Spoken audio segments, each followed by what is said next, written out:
trop. مرحبا بكم. غنرحبوا بالأستاذ من ABDELAZIZ et sa fille, mademoiselle Islem Ben ABDELAZIZ, qui nous font l'honneur, le privilège aujourd'hui d'avoir accepté d'animer deux très belles conférences à l'appel et à l'invitation de la Faculté de Médecine et de Pharmacie de Casablanca et de la MISDP, l'association de l'Oustad Bousfeha. Donc, encore une fois, qu'ils soient remerciés. La faculté les remercie très chaleureusement pour le partage de la science. De toute façon, la science ne peut avancer que si on la partage. Et je pense que vous avez passé un très, très bon moment. Et sans plus tarder, je donne la parole à monsieur le professeur Ben ABDELAZIZ.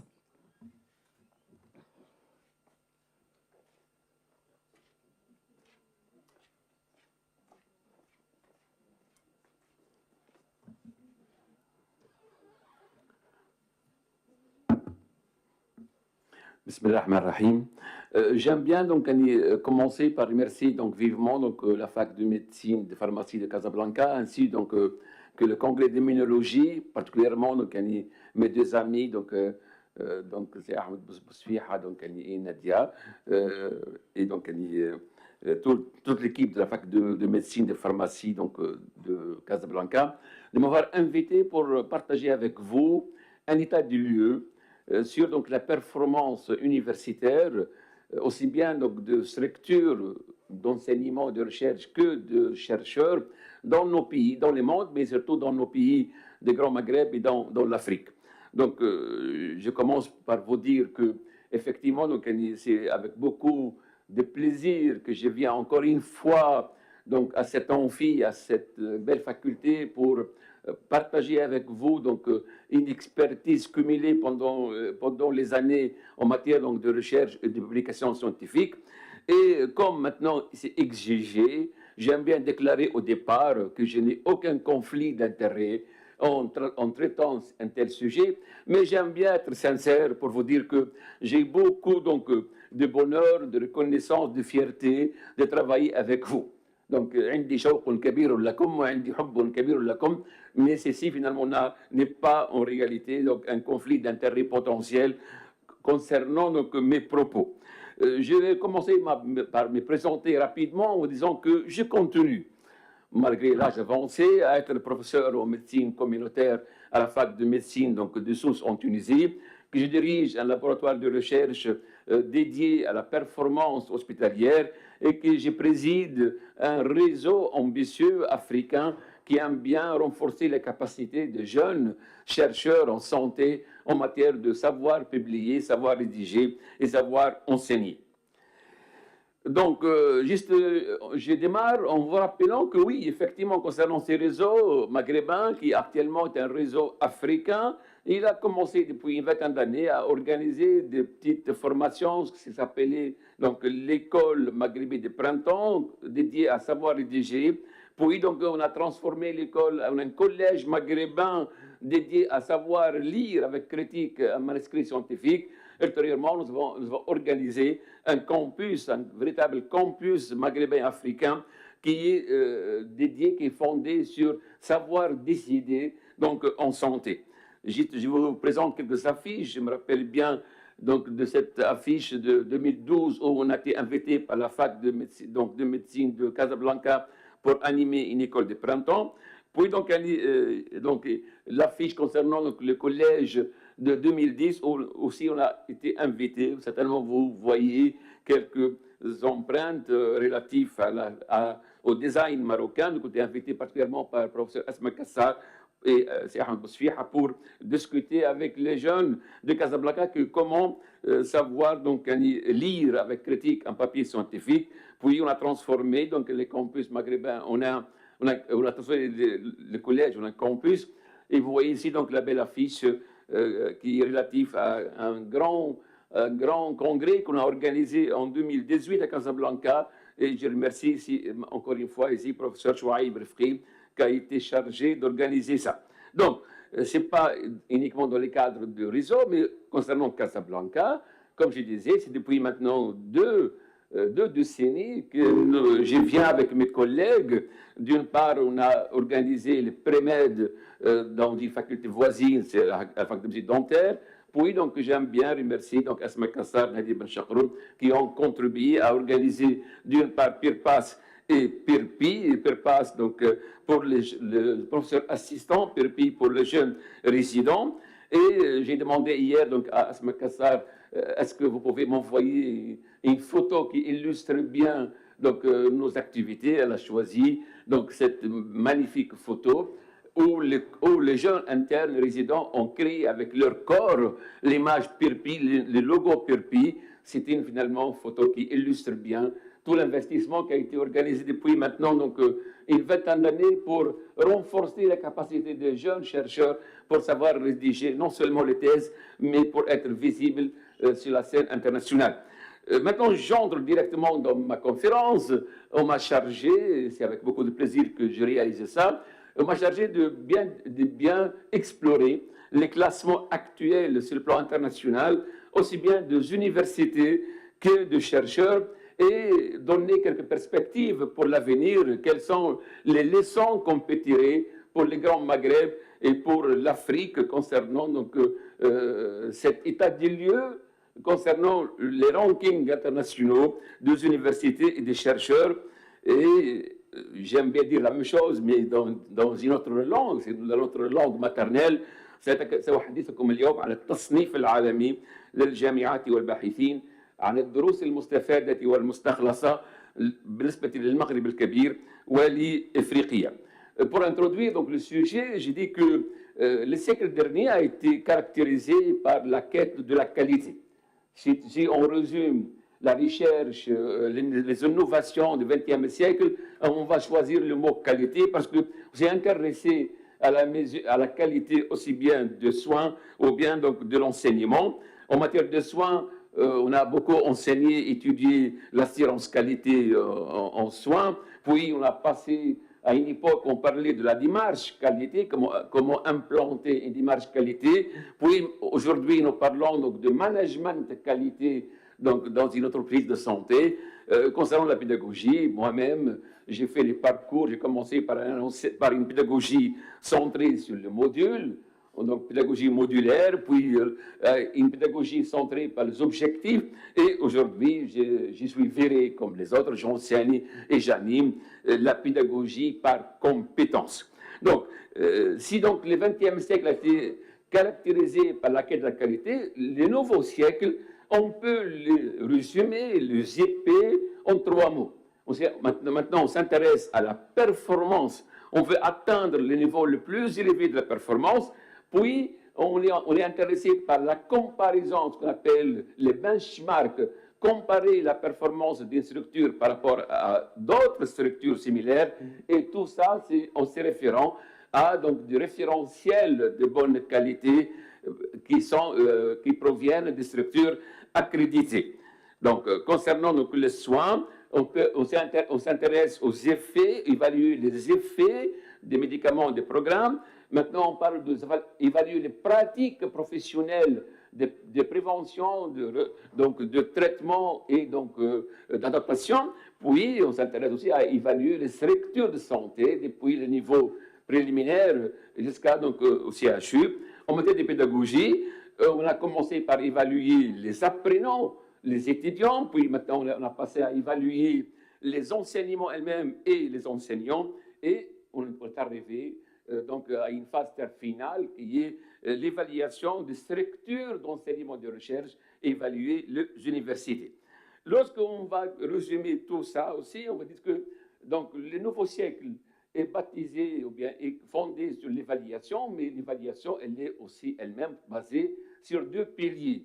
Pour évaluer, d'une part, il faut mesurer et s'auto-mesurer, mesurer pour s'améliorer. Et deuxièmement, il faut se comparer par rapport aux autres, par rapport à des référentiels, afin de s'auto-motiver. Donc, gardons en tête que maintenant, nous vivons dans l'ère de l'évaluation. Et pour l'évaluation, on va faire une évaluation objective fondée sur la mesure, l'automesure par des tableaux de bord fondés sur des indicateurs, mais aussi il faut se comparer à travers des référentiels par rapport aux structures similaires pour savoir, savoir est-ce que finalement nous sommes au-dessous de la médiane ou bien nous sommes au-dessus de la médiane. Donc, je vais entrer maintenant donc, au vif du sujet. Je vais entrer à ma conférence que j'ai structurée selon 3 piliers. Donc, l'agenda de cet exposé est fondé sur 3 piliers. Je vais commencer par vous parler des rankings des universités. Quels sont les classements des universités? Puis, je vais, dans une deuxième étape, je vais vous parler de classement des rankings des chercheurs eux-mêmes. Puis, j'arrive à la fin en parlant d'une feuille de route, en sachant les niveaux actuels de nos universités et de nos chercheurs, qu'est-ce qu'il faut faire pour l'avenir, pour accéder donc à l'excellence. Donc, commençons par la première partie consacrée au ranking des universités. Et je veux vous informer qu'aujourd'hui, en 2024, il y a environ une quinzaine de rankings des universités qui évalue la performance des universités essentiellement concernant la mission pédagogique et concernant la mission de recherche. Il y a des rankings qui proviennent du Royaume-Uni, de l'Espagne, des Pays-Bas, de Taïwan, même de la Russie, de Dubaï, d'Iran, d'Australie, donc il y a une quinzaine. Et moi, donc, je n'ai pas voulu finalement vous perdre votre temps. Vous pouvez lire ça ultérieurement, surtout sur le web. Moi, j'ai choisi pour vous 3 prestigieux rankings. Maintenant, les 3 rankings dominants sur le plan international, c'est les rankings Times Higher Education, THE, puis donc les rankings QS, et enfin, de compte, les meilleurs rankings, c'est le ranking chinois qui s'appelle Arui. Et je vais vous expliquer finalement les particularités de ces 3 rankings et je vais vous situer. On va nous situer ensemble concernant ces rankings. Où sommes-nous? Est-ce que nous sommes classés, bien classés ou bien mal classés? Commençons par les classements Time High Education, THE. Ces classements, donc c'est un classement, dont la dernière édition a évalué environ 2000 universités provenant d'une centaine de pays, en utilisant une méthodologie basée sur l'enseignement-recherche, mais surtout sur les perspectives internationales et sur la relation avec l'industrie. Mais on a associé aux indicateurs objectifs donc une évaluation par sondage, par questionnaire, auprès de 68 000 chercheurs. Donc, quelle est la méthodologie de cette classification, de ces rankings de Times? Cette méthodologie, elle se base sur la mesure de 18 indicateurs qui couvrent 5 domaines, comme je disais, enseignement, recherche, donc perspective internationale et industrie. Il y a un score sur 100 points qui couvre l'ensemble d'indicateurs. Et je vais vous expliquer rapidement les scores concernant la dimension environnement d'apprentissage, côté environ à 30%, elle est basée sur la réputation, sur l'image perçue de l'enseignement à travers une enquête annuelle qui est distribuée auprès des étudiants. Puis la recherche, elle est évaluée à aussi environ 30%, basée aussi sur la réputation, sur l'image perçue des chercheurs concernant les meilleures universités. Puis il y a la qualité de la recherche qui est basée sur les citations. Autrement dit, une belle recherche, un bon article, c'est un papier scientifique qui est cité par les autres, qui faisait référence. Il y a un aspect accordé aux perspectives internationales, surtout est-ce que vous collaborez avec d'autres pays ou non. Plus une université collabore avec d'autres universités internationales, ça s'y rapporte donc des points. Puis il y a les financements accordés par l'industrie concernant les projets de recherche de la faculté. Donc, après cette méthodologie, quel est le nouveau classement international, donc le nouveau ranking de Times, High Education? Ici, vous voyez que la meilleure université classée numéro 1, sur le plan international, c'est l'université d'Oxford. Donc, elle est classée number 1. mais aussi concernant les différentes dimensions, elle est aussi donc un livre majeur. Si maintenant je reviens à l'université Hassan II, je vous informe qu'elle n'appartient pas aux 1000 premières universités, mais elle appartient au groupe entre 1201 et 1500. Donc oui, on est à proximité, on n'appartient pas aux 1000 meilleurs, mais quand même on n'est pas très loin. Il faut faire quelques efforts afin d'aller intégrer le club de 1000 meilleures universités. Donc nous avons jusqu'à maintenant un score de 22, entre 22 et 28, et j'espère qu'on va travailler dessus 2030 pour qu'on puisse effectivement atteindre donc un meilleur score. En plus de ces rankings généraux, il y a des rankings par spécialité, par domaine. Et moi, j'ai choisi pour vous le domaine clinique et santé, pour vous dire donc que dans ces domaines-là, qui intéressent la médecine, la dentisterie et autres soins, on accorde plus de points donc, à la recherche. On exige que l'université devrait quand même publier au minimum 100 papiers par an et qu'elle devrait comporter au minimum 50 universitaires. Et je vous informe que donc, en octobre 2024, donc, nous allons publier, THE, donc Times, va publier les nouveaux rankings internationaux donc, concernant les meilleures universités dans le monde. J'espère venir en novembre pour vous présenter l'état du lieu selon donc, selon les nouveaux calculs qui sera fait. Maintenant, dans le domaine des sciences de la santé, donc clinical and health, je vous informe que l'université Hassan II, elle est mieux classée. Elle appartient au groupe entre 800 et 1000.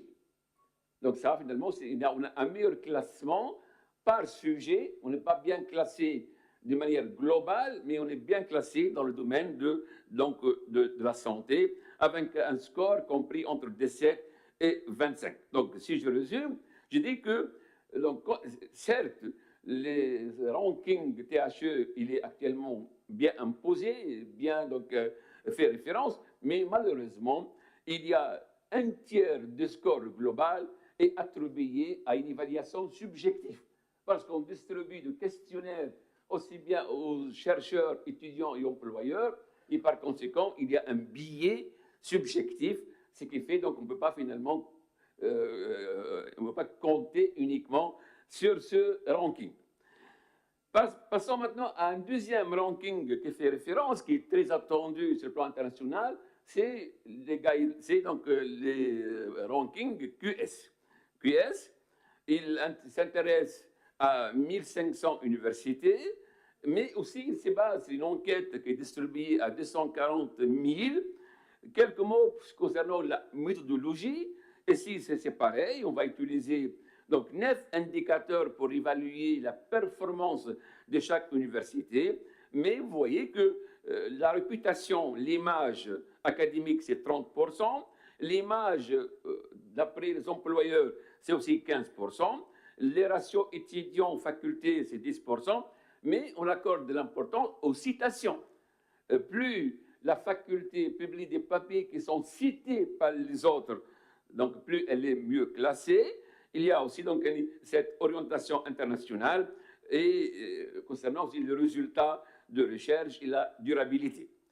Concernant maintenant les classements QS par donc, sujet, on s'intéresse à 5 grands domaines, dont les sciences de la vie et médecine, mais un point fort ici, c'est qu'on a développé un ranking dédié aux pays arabes.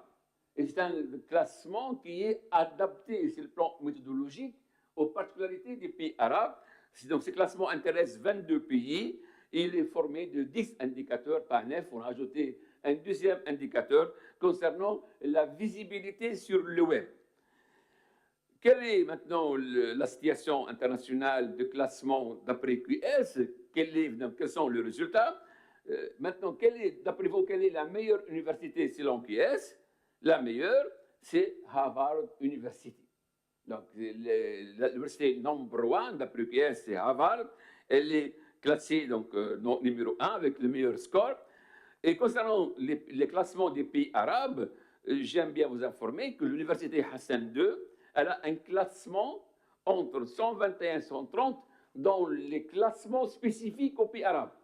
Parmi les pays arabes, notre Université Hassan II, elle a un classement entre 122 et 130. Et voici ici donc les tableaux de bord, différents indicateurs. Vous voyez qu'à Hassan II, on a un réseau international important, ce qui ramène un score important. Mais malheureusement, on publie peu. Le score, c'est uniquement 22. Et surtout, nos papiers ne sont pas cités. Vous voyez ici que si on a un score de 22 concernant les publications, on a uniquement un score de 4 concernant la visibilité. Nous publions peu, et même le peu qu'on publie n'est pas cité par les autres. Donc il y a deux problèmes, problème de fertilité et de productivité, et un problème de visibilité internationale. Donc, un mot final, c'est palmarès QS, oui, c'est un palmarès attendu par les managers, mais aussi c'est un palmarès qui est subjectif parce qu'il est basé sur des données de perception aussi bien de managers, d'étudiants, d'enseignants, de chercheurs, ce qui fait que ce n'est pas un ranking très valide sur le plan méthodologique. Le troisième ranking, à mon avis, qui est le meilleur, parce qu'il est objectif, il est chinois. Il est chinois, mais ce n'est pas comme on pensait. C'est un choix parce qu'il est bien fait. Et je vous informe qu'il a été élaboré depuis 2003. Il a été élaboré par une faculté, par une université, par un groupe de recherche qui a été lancé par un vice-doyen. C'est le vice-doyen de la fac de l'université de Shanghai qui a initié un projet de planification stratégique pour accéder à l'excellence à l'international, ce qui s'appelle les rankings de meilleures universités. Et si les points de départ étaient de comparer la situation des universités chinoises avec les autres. Et pour juste, j'aime bien vous raconter qu'il y avait une réunion de conseil scientifique concernant les choix des universités vers lesquelles on va adresser nos résidents. Il y avait un quart d'heure de discussion. Chaque enseignant disait « moi, je préfère A, B, C ». Et après discussion, on disait « mais pourquoi il faut répondre à une question pareille avec une approche subjective ?» On va élaborer un projet de recherche qui a duré 2 ans pour classer les universités internationales afin de choisir vers quelle université on va adresser nos résidents donc chinois pour accéder à l'excellence. Et depuis, maintenant, donc, il va commencer par faire un ranking des 500 meilleures universités. Aujourd'hui, on publie tous les mois d'août, les gens attendent le nouveau ranking chinois, donc à Rouy, on classe les 1000 meilleures universités. Donc voilà, ça c'est donc à Rouy qui est un rendez-vous annuel attendu qui classe les 1000 meilleures universités. Et c'est un ranking qui est très, très important, qui couvre 80 pays, qui classe 52 disciplines, donc qui est totalement indépendant sur le plan scientifique, qui s'intéresse à des indicateurs qui sont objectifs. Quel est le nombre de prix Nobel qui ont été attribués, quel nombre de papiers publiés dans les 2 meilleures revues en médecine, Nature and Science, quels sont les chercheurs hautement cités, quel est le nombre de papiers, et par conséquent, donc, effectivement, donc, on a de l'information objective. Cette information provient de la compilation de 6 indicateurs. Indicateurs concernant le lauréat, ça couvre 10%. Contre les prix accordés, c'est aussi 20%. Les meilleures revues dans lesquelles on publie, c'est 20%. La capacité de publier, c'est aussi 20%. Publier dans les meilleures revues, c'est 20%. Et les managements, donc l'efficience du management, ça couvre 10%. Moi, j'ai choisi à vous définir les indicateurs, mais d'une manière adaptée à la médecine. Pour les scores spécifiques à la médecine, concernant les premiers indicateurs, le lauréat, on s'intéresse aux étudiants ayant eu dans leur avenir professionnel et académique un prix Nobel de physiologie, de médecine. Concernant le deuxième indicateur des prix, on s'intéresse aux professeurs, au staff enseignant qui a bénéficié effectivement donc, des prix Nobel de physiologie de médecine.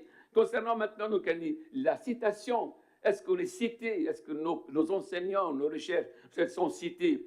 On s'intéresse à 3 domaines, médecine, clinique, pharmacie et sciences sociales. Concernant la machine de production scientifique, on va comptabiliser le nombre de papiers d'une université. Concernant la publication dans les meilleures revues, on choisit les premiers quartiers, deuxième quartier pour savoir dans quelle revue on publie. Puis on va accorder un peu de score, 10%, 10 points pour l'efficience. Est-ce qu'on est en train de dépenser peu pour avoir des résultats donc, qui sont énormes?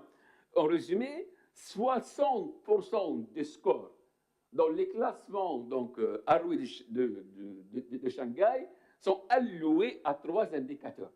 Publiés dans les meilleures revues et publiés pour être cités.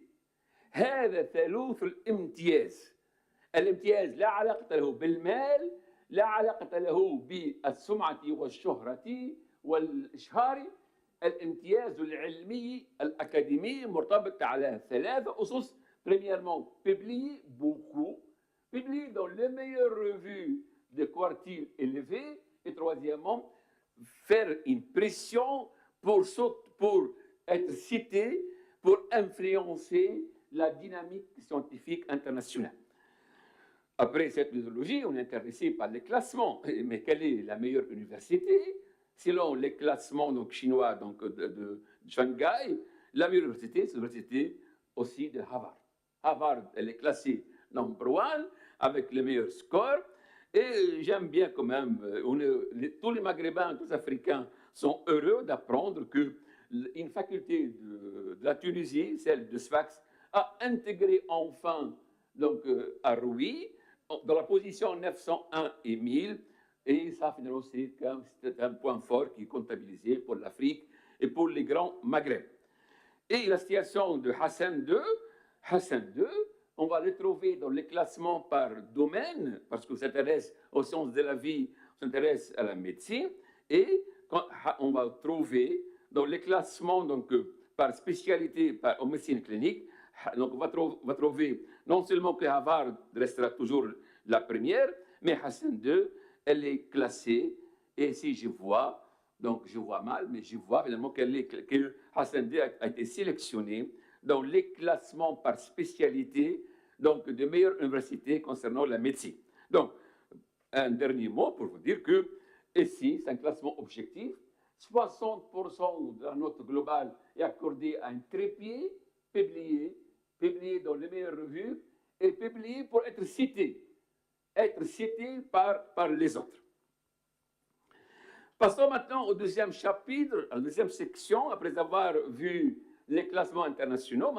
Maintenant, on va voir quel est l'état du lieu des classements des chercheurs. Effectivement, oui, après avoir évalué les universités, on a commencé à évaluer le chercheur. Et concernant le chercheur, il y a 3 principales sources. Tout d'abord, la source recherche.com, pour vous dire quels sont les meilleurs chercheurs dans le monde, par spécialité ou bien globalement. Deuxièmement, les classements d'Elsevier, concernant quelle est la liste top 2% de meilleurs chercheurs.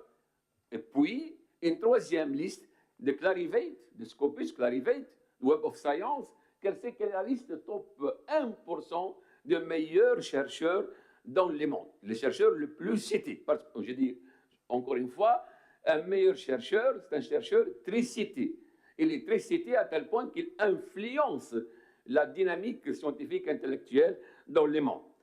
Je commence par, premièrement, à vous faire connaissance de cette plateforme de recherche.com qui va vous dire quels sont les meilleurs scientifiques dans le monde. Et si vous voyez que non seulement on va parler de meilleurs journaux, meilleurs universités, mais on va parler particulièrement de meilleurs scientifiques, et on va voir que on va choisir les domaines, agriculture, j'ai choisi pour vous donc la médecine.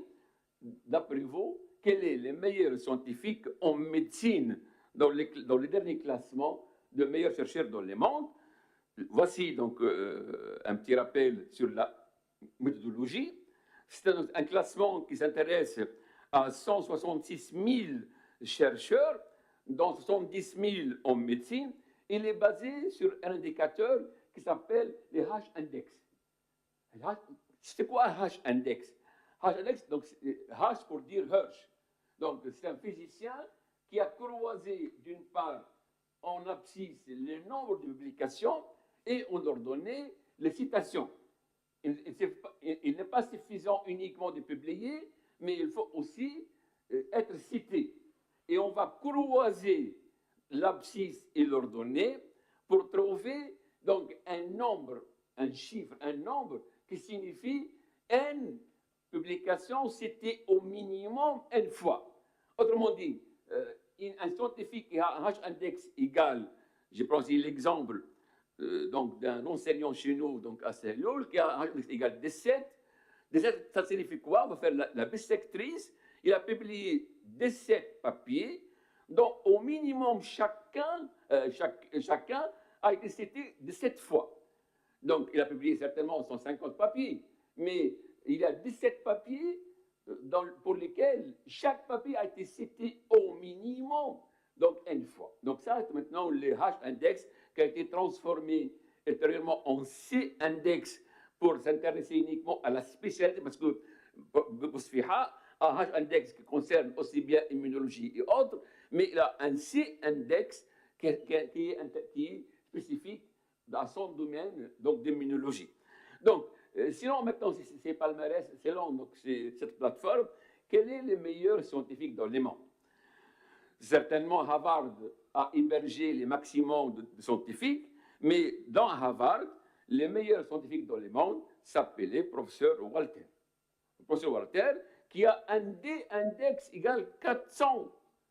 Autrement dit, il a publié au minimum 400 articles, dont chacun a été cité au minimum 400 fois. Non seulement 400, il a publié beaucoup 400, mais chaque papier a été cité au minimum 400 fois. Voici l'information détaillée. Professeur Willett a publié donc, combien d'articles, si je vois, il a publié donc 2600 publications qui ont été citées 1,5 million de fois. هل تعلمون رجلا في ربوعنا كتب أكثر من 2500 ورقة تم الاستشهاد بها من طرف نصف مليون باحث. Donc il a publié 2600 papiers qui ont été cités 600 000 fois. Moi, j'aime bien vous raconter une anecdote. L'année dernière, j'étais invité par Asma, Kassar et Nadia, donc et j'ai animé avec eux les fameux Pirbi. Et dans la salle, il y avait un jeune étudiant qui s'appelle Hassan Hussein. Hassan Wafi Hussein. Lorsque j'ai parlé du professeur Willett, moi, j'étais en train de parler. Lui, machallah, il manipule bien l'ordinateur. Il a écrit à professeur Willett. J'aime bien savoir votre ordonnance. Qu'est-ce qu'il faut faire pour devenir un meilleur chercheur, un meilleur scientifique? Et professeur Willett, malgré le décalage horaire entre les Casablanca et les États-Unis, malgré les gaps importants entre États-Unis et Maroc, professeur Willett a répondu immédiatement. Qu'est-ce qu'il disait? Voici mon ordonnance. Voici les 4 médicaments, les 4 consignes pour exceller, pour être un bon scientifique.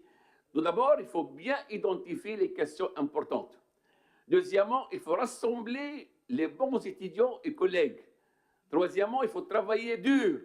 Quatrièmement, il faut soyez persévérant si le sujet est important.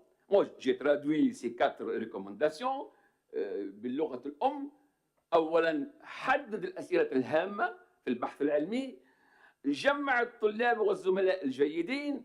اعمل بجد وثابر إن كان الموضوع مهماً. Ici, vous allez comparer la version française et arabe. Certainement, vous allez mieux comprendre les thématiques et les consignes en langue maternelle qu'en langue donc, étrangère.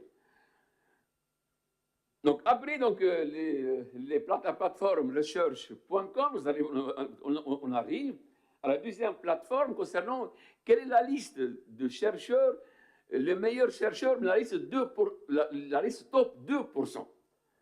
On s'intéresse uniquement le Zobda. Quels sont les 2% des meilleurs scientifiques dans le monde, et toujours aussi basant sur être cité, être utilisé la littérature. Voici donc le résultat, voici donc les sites web de ces résultats, ces rapports-là, concernant la liste top 2% des meilleurs chercheurs, qui a été publié il y a quelques mois. Et vous constatez qu'ici, on a mesuré surtout les citations en transformant H-index en C-index. On a couvert 22 domaines. On a sélectionné les 100 000 meilleurs scientifiques. Quelle est la liste des 100 meilleurs scientifiques dans le monde qui représentent le 2%? Est-ce que, selon vous, est-ce que les Marocains existent dans cette liste-là ou non? Qui sont les gens qui disent qu'au Maroc, on a de bons chercheurs qui appartiennent à la liste top 2%? Ils lèvent leur doigt. Mais rassurez-vous, on a 83 Marocains qui appartiennent à la liste top 2% de meilleurs scientifiques. Ils ont publié une médiane de 109. Autrement dit, ces 83 ont publié une médiane de 100 papiers pendant une carrière scientifique de 17 ans. Donc, en 17 ans, comme étant une médiane, ils ont publié une médiane de 109 papiers, mais sur la liste de 2%, donc on a quand même, je pense qu'on a un noyau dur de meilleurs scientifiques. Mais quel est le meilleur parmi les 83? Quel est le meilleur Marocain? Il s'appelle Professeur Youssef Habibi. Il appartient à l'Université polytechnique Mohamed VI.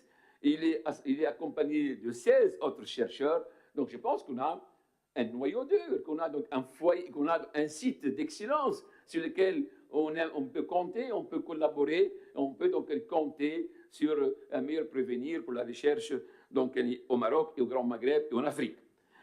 Actuellement, nous arrivons à la nouvelle classification. Quels sont les meilleurs scientifiques qui appartiennent au 1%?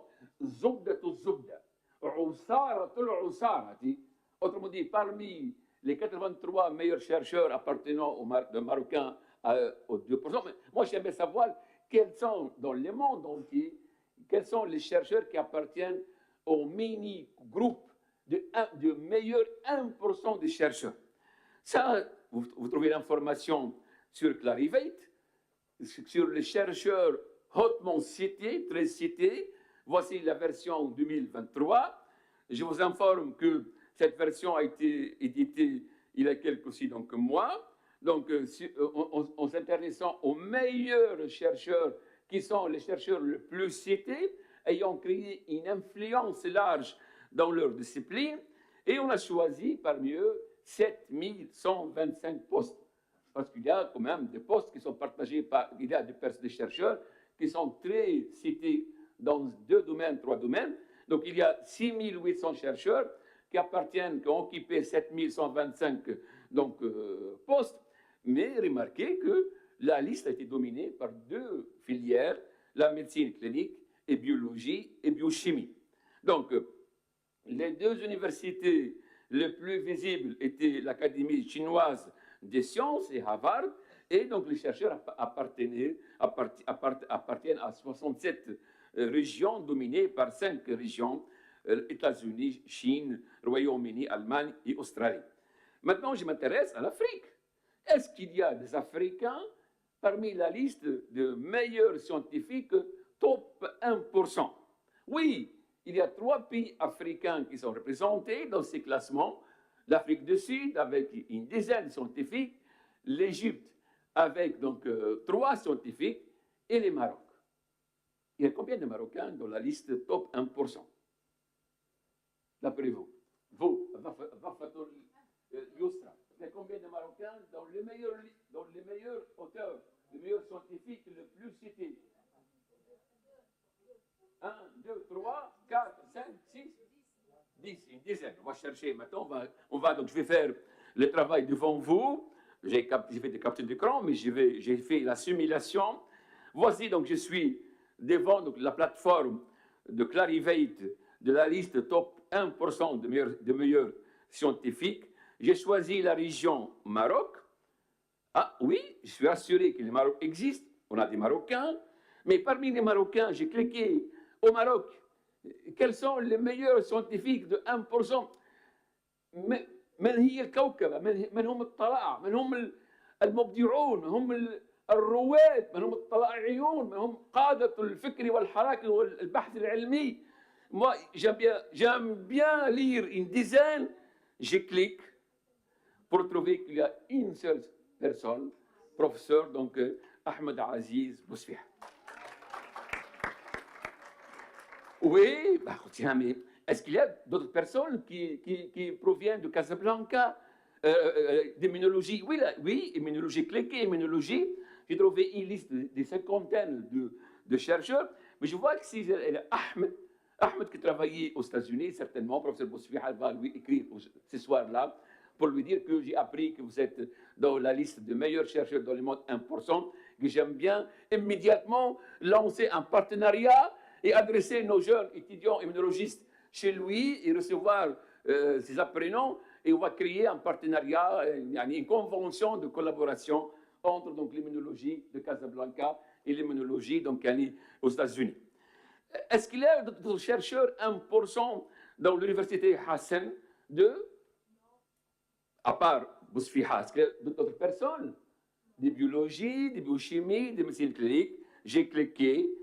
Et toujours, c'est Ahmed Bousfiha qui est le seul scientifique marocain, africain d'immunologie qui figure dans la liste 1% de meilleurs scientifiques donc dans le monde. Bousfiha, il n'était pas uniquement élu en 2023, mais aussi il était en 2022 meilleur scientifique en immunologie dans le monde. العام الثاني على التوالي العالم يكرم بوسفيحة وقد يكون بوسفيحة مشهورا بين جيرانه في تونس أو في غيرها من البلدان. Donc, moi, devant vous, j'aime bien déclarer que j'ai découvert un syndrome qui s'appelle syndrome BIC. BIC. Bousfiha, immunologie, Casablanca. Le syndrome BIC signifie que le Maroc est le seul pays du Grand Maghreb représenté dans la liste top 1% des chercheurs les plus cités d'après la liste de Clarivate 2023.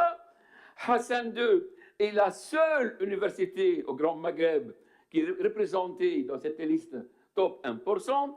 L'immunologie est la seule discipline scientifique du Maroc qui est représentée dans la liste 1%. Et professeur Bousfiha est le meilleur chercheur, donc le mieux cité en Afrique en immunologie pour 2 années successives, 2022 et 2023. Donc, grand bravo. Donc, j'espère que je vais le remercier ultérieurement, mais je vais continuer. Donc, la troisième partie, on a vu que Harvard est la meilleure université, que donc Bousfiha, le meilleur scientifique africain en immunologie, d'après la liste de Clarivate 1%. Aujourd'hui, on a besoin d'une feuille de route. On n'a pas le droit de dormir si un jour on a ouvert les yeux. Après avoir ouvert les yeux sur les rankings internationaux d'universités des chercheurs, qu'est-ce qu'il faut faire aujourd'hui? Moi, je vais réfléchir avec vous sur une feuille de route. En tant que planificateur qui s'intéresse aux grands problèmes donc, génériques, j'aime bien, j'ai commencé par constater, puis décrocher un engagement et opérationnaliser l'engagement. Je vais commencer par le constat pour vous dire qu'on a constaté que pendant 2 décennies, le Grand Maghreb et l'Afrique, le Grand Maghreb se limite à une seule université, donc parmi les 1000 meilleurs, un seul scientifique parmi donc, la liste top 1%, et que malheureusement, on continue à avoir un désert scientifique au Grand Maghreb et globalement en Afrique. Plus il y a de couleurs, plus il y a une richesse. Apparemment, la couleur est basique, elle est blanche. Il n'y a pas de couleur dans l'Afrique, à part quelques quelques endroits, Afrique du Sud, Égypte, Maroc, mais globalement, on manquait d'excellence académique en Afrique. Deuxième constat, que pour exceller, il faut publier. Publier, pas publier de case report, mais publier des travaux qui seront cités. Et ici, vous avez constaté que maintenant, il n'y a pas d'autre barème. Ce n'est pas en écrivant une thèse obèse 40, avec un 10-40, non. C'est en écrivant un petit article de 500 mots sur une thématique pertinente, avec une méthodologie rigoureuse, et en s'adressant à une revue prestigieuse que tu peux influencer les mondes. Donc il faut publier pour de bons papiers qui seront cités ultérieurement.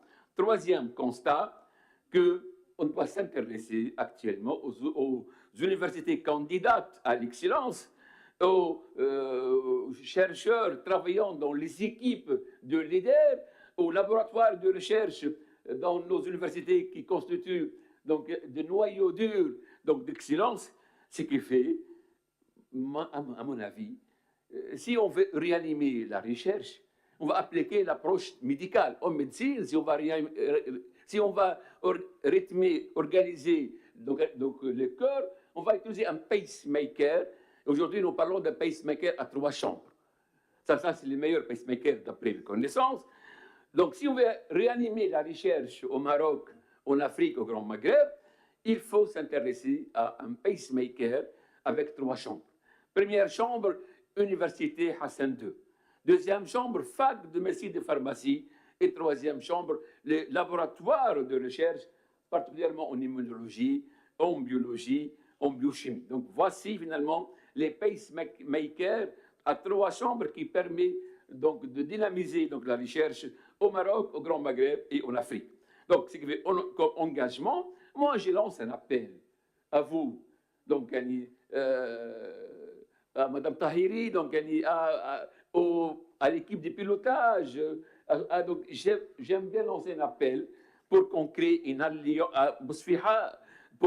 alliance africaine d'appui à la performance académique, j'ai appelé 3APA, qui va renforcer la recherche, la publication et surtout la citation en réseautant les universités, les chercheurs les plus cités et les laboratoires premiers.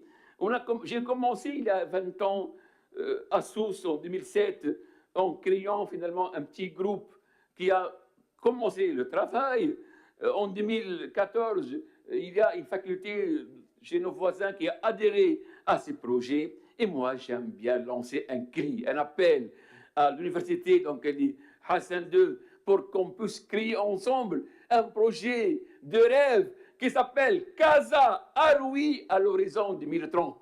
Qu'on puisse intégrer Casablanca dans le classement de Shanghai d'ici 2030. On a 6 ans de travail pour qu'on puisse faire ça. Sinon, une feuille de route, c'est facile. Voici un projet que j'ai appelé RPC. RPC pour dire commencer à valoriser la recherche en créant des formations obligatoires, en transformant la thèse classique en un texte de papier scientifique publiable, en adoptant l'approche de dissertation manuscrite. Deuxièmement, pour dire renforcer la publication tout au long du parcours. Chez nous, en Tunisie, on publie un papier par grade. J'ai eu assistant, j'ai publié un papier pour être agrégé, un papier pour être professeur, puis, en étant professeur, salam alaykoum, je m'intéressais maintenant à ramasser l'argent et à chercher, donc, à faire des voyages. Donc, pour faire ça, il faut assurer un soutien, donner un soutien aux jeunes pour publier. Il faut quand même valoriser la recherche dans les grilles de promotion de carrière. Il faut revitaliser les revues scientifiques.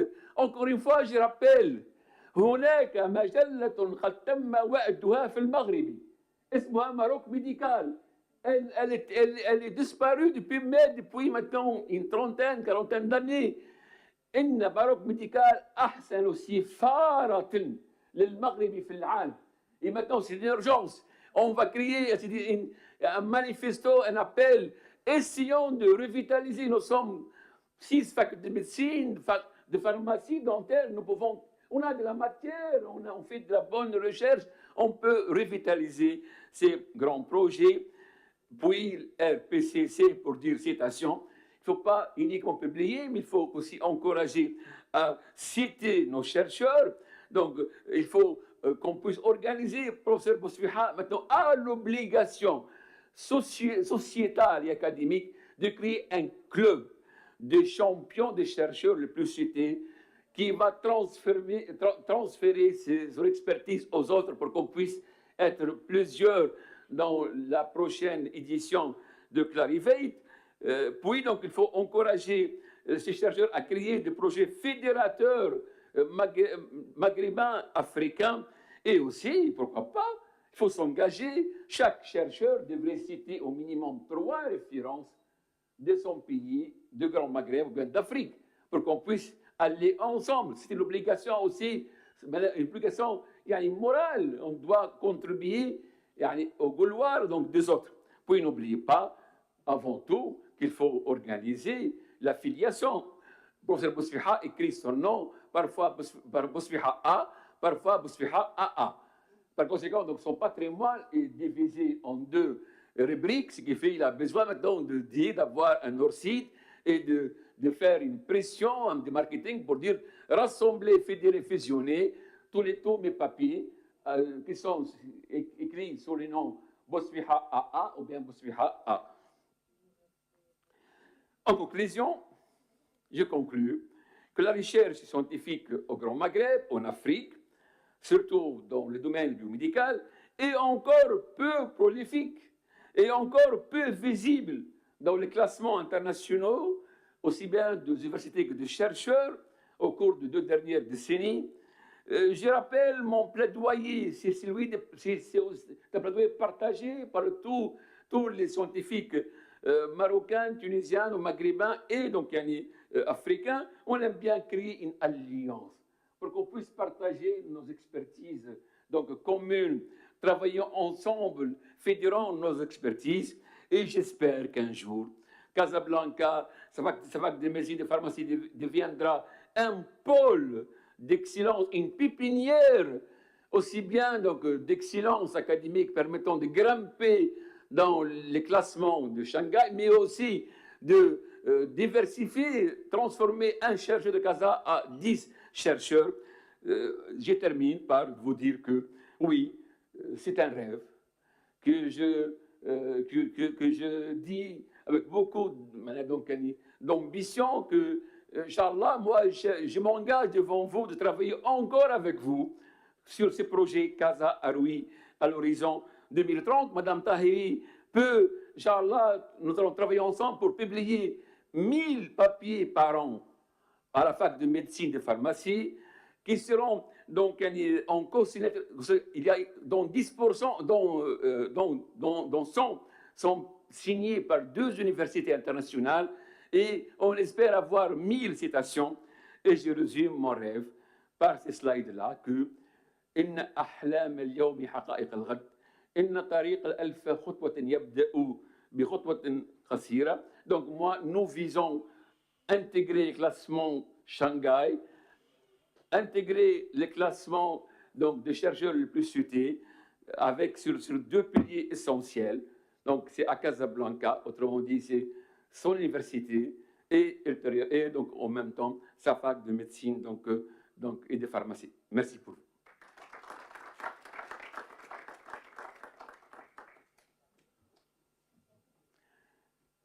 Est-ce que vous partagez ces rêves-là? Est-ce que vous voulez donc عندنا ساريتين عندنا عمودان العمود الأول intégrer Shanghai العمود الثاني intégrer la liste de Clarivate. Et pour ça, pour intégrer donc, ces deux organismes, il faut commencer modestement par passe, par des petites choses, par d'immunologie, table ronde, un masterclass, ce qui fait donc les Chinois, demain, Inch'Allah, après-demain, Inch'Allah, je vais vous montrer comment la Chine est devenue aujourd'hui une concurrente aux États-Unis parce qu'elle a compris les secrets d'excellence. Et venez vendredi, Inch'Allah, vous allez voir une figure que j'ai préparée, une courbe qui montre bien que lorsqu'on a compris les mécanismes d'excellence, on a accédé à l'innovation et au rang mondial. Merci beaucoup.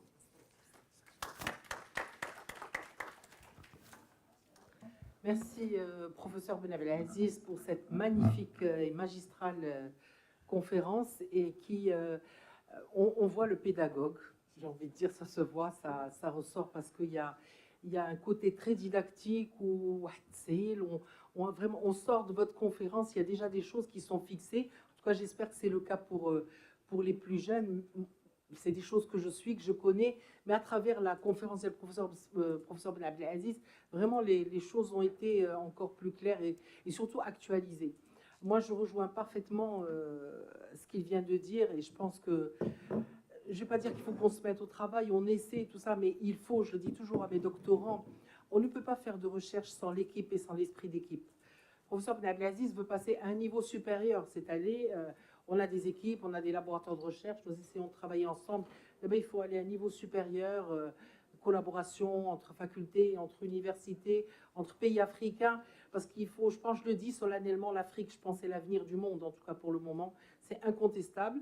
Je peux donner une petite information et puis j'arrêterai parce que je suis quelqu'un de très bavard et surtout c'est un sujet qui me touche à cœur.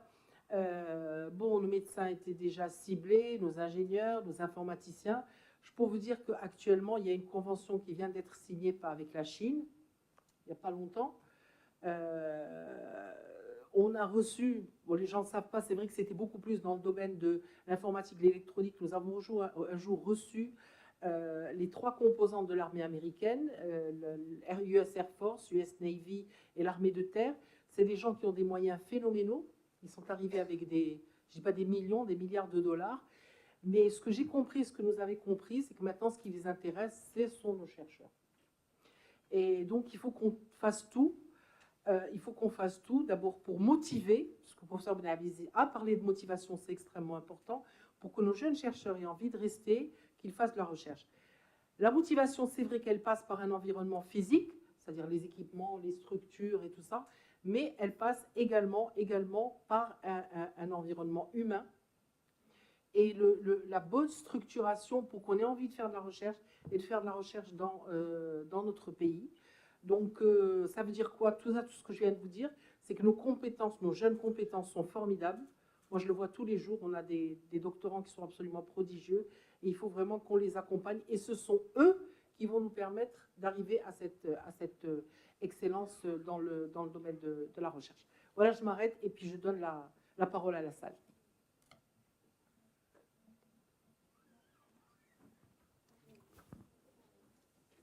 Professeur Ben Chokroun. Merci beaucoup, professeur ABDELAZIZ, pour votre présentation. Et moi, je voudrais encore féliciter Oussed Bousfeha pour tous ces prix. Et je me rappelle, une fois, on avait invité Oussed Bousfeha pour nous dire un petit peu et nous raconter le parcours de sa réussite.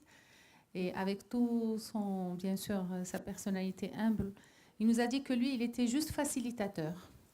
Alors, ce qui nous manque, c'est les facilitateurs, Oussed.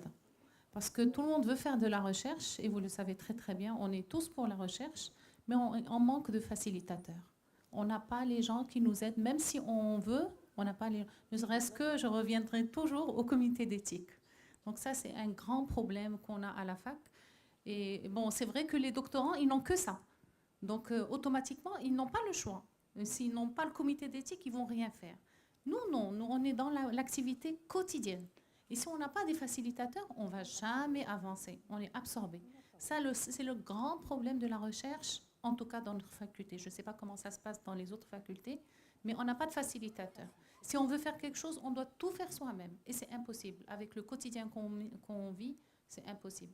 Moi, je pense qu'il nous faut des facilitateurs comme Oussed. Moi,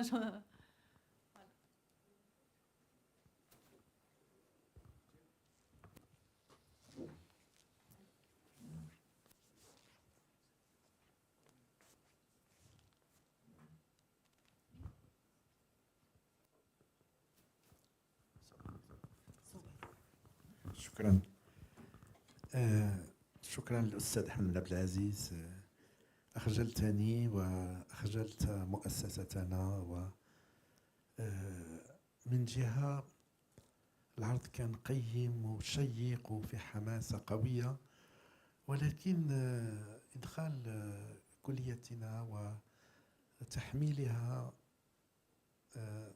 هذه المسؤولية وإظهار بعض النتائج لبعض الباحثين كان جد مؤثرا.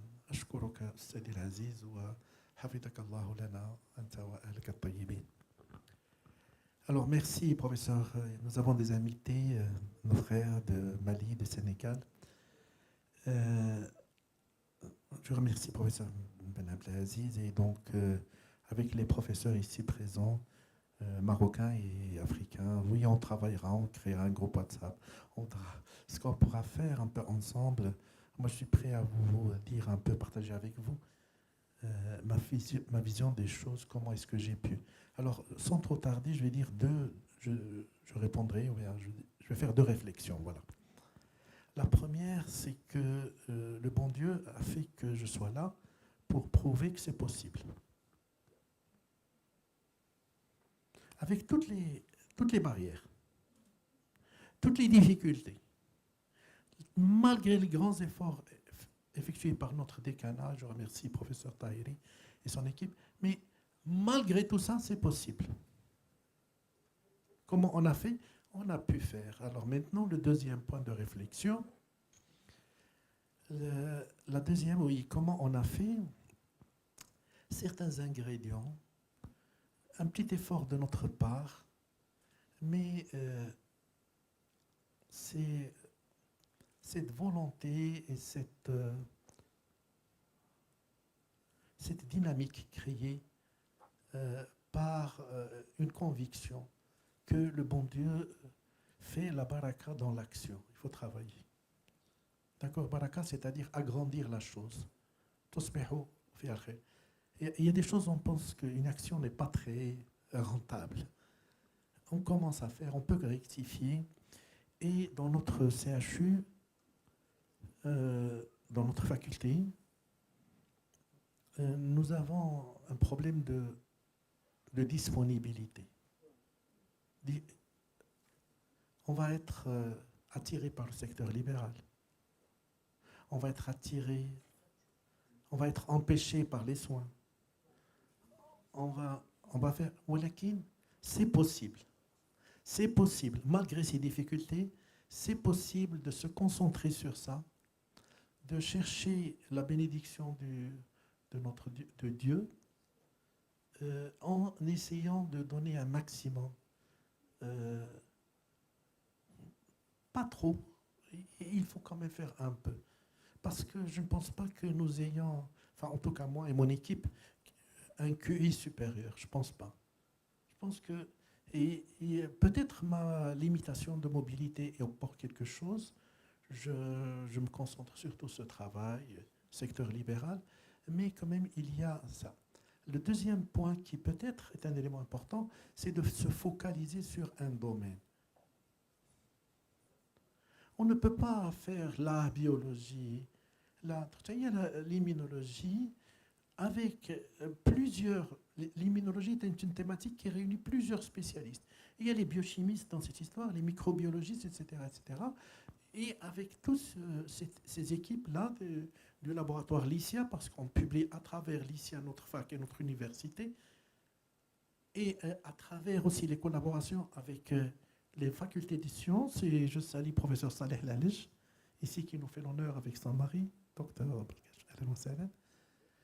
C'est ces collaborations sur une thématique, on se focalise, qui peut permettre. Mais si on va travailler en même temps, la pédiatrie fait ça, vous permet d'être dans la neurologie, puis l'urologie, tout ça. Mais non, il faut se focaliser. Donc, c'est possible malgré tous les freins. Maintenant, toutes les choses qu'il faut faire, pourquoi? Pour améliorer, faciliter, avoir un peu d'argent, avoir des post-docs, avoir tout ça, c'est possible. C'est possible, il faut le faire. On va lutter, on va aider notre décanat, on va faire la pression, on va même aller jusqu'à la grève de la faim pour réussir ça. Merci. Merci, professeur Bousfeha. Si vous le permettez, si le permet, professeur ABDELAZIZ, j'aimerais rester sur une note positive, parce que quand même, il y a une chose extraordinaire dans notre faculté. Nous sommes maintenant à près de 70% de nos enseignants qui sont dans des structures de recherche. Et ça, franchement, c'était un challenge, on y est arrivé. D'abord, par contre, je l'annonce déjà, il va y avoir la journée recherche. Cette journée recherche, on va justement offrir la possibilité aux jeunes professeurs assistants, parce qu'il y en a déjà plusieurs qui sont rentrés. Les 3 dernières années, il y en a 80 qui sont rentrés. Cette année, nous allons encore en recruter 60 et nous allons justement leur présenter les thématiques pour qu'ils rejoignent. Mais nous sommes déjà à près de 70% d'enseignants. Ça, c'est la première chose. La deuxième chose, et là, je vais prendre un cas particulier. Le professeur a parlé de lui-même, je vais essayer d'aller très rapidement. À un moment donné, dans la vie, il faut faire des choix. Moi, je vais vous donner l'exemple personnel. Je ne suis pas médecin, donc j'aurais pu faire une activité privée à côté de mon activité d'enseignement et de recherche. Pas dans le domaine médical, je ne suis pas médecin, mais dans d'autres domaines, entre autres l'enseignement. J'ai 34 ans d'ancienneté, je n'ai jamais fait 1 heure dans le privé. C'est un choix que j'ai fait, mais c'est ce qui m'a permis de réaliser ce que j'ai réalisé. J'ai des gens là qui sont là, qui me connaissent, sont restés jusqu'à 7 heures du soir au laboratoire. Et j'ai envie de dire, j'arrête là, il y a une diapositive que j'ai prise en photo concernant la réponse du professeur Willett, donc qui a été considérée. Identifier les questions importantes, ça rejoint ce qu'a dit M. Bousfeha, M. ABDELAZIZ, il ne faut pas se disperser, sinon c'est catastrophique. Rassembler les bons étudiants et collègues, ça c'est, j'ai toujours choisi les gens avec qui je travaille. Et il faut savoir, parce qu'il y a des gens qui peuvent être, peut-être pas nécessairement volontairement, mais qui peuvent être des freins. Et surtout la troisième, travailler dur. Quelqu'un qui va vous dire qu'on peut faire de la recherche, qu'on peut faire de la bonne publication et qu'on peut être cité en faisant un travail de... Non, là par contre, je suis catégorique, ça n'est pas possible. Après, je vais quand même répondre à Madame Branchot, c'est vrai, je suis membre du comité d'éthique. Normalement au CEDA, ces comités d'éthique, ils ne doivent même pas, d'après la loi de 2015, nous sommes à 9 ans. Il devrait y avoir des comités, mais éthiques, des commissions de protection des personnes, des commissions régionales, des comités régionaux avec un comité national. Nous sommes à bientôt 10 ans, 2015, 2025, nous attendons toujours. Et il y a une structuration qui manque, et chez nous, on fait. Mais, bien évidemment, ce n'est pas une justification. Moi, comme je dis toujours, justifier, c'est avoir tort, et je pense qu'on essaie de faire avec. Mais honnêtement, il faut une grande implication de tous. Voilà. Alors, excusez-nous, avec la permission de Madame Tahiri, nous avons une deuxième conférence très importante, et c'est une bonne transition parce que plusieurs pays nous surclassent parce qu'ils ont l'anglais en deuxième langue et parce qu'ils publient en anglais. Je crois que tu vas nous détailler des choses comme ça. Et donc, c'est Islem Ben ABDELAZIZ, professeur d'anglais à la Faculté de Médecine, à la Faculté, donc elle enseigne l'anglais. Dans quelle faculté, professeur? FSEG, dans l'université de Monastir. Monastir. Ouais. Marhaban bik et enjoy. Si vous le permettez, parce que je n'avais pas compris tout à l'heure que nous avions des invités internationaux.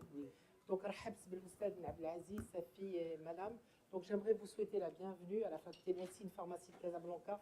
Nous avons énormément de choses à faire avec vous. Vous êtes les bienvenus et ce n'est qu'un commencement. Merci d'être là. Merci.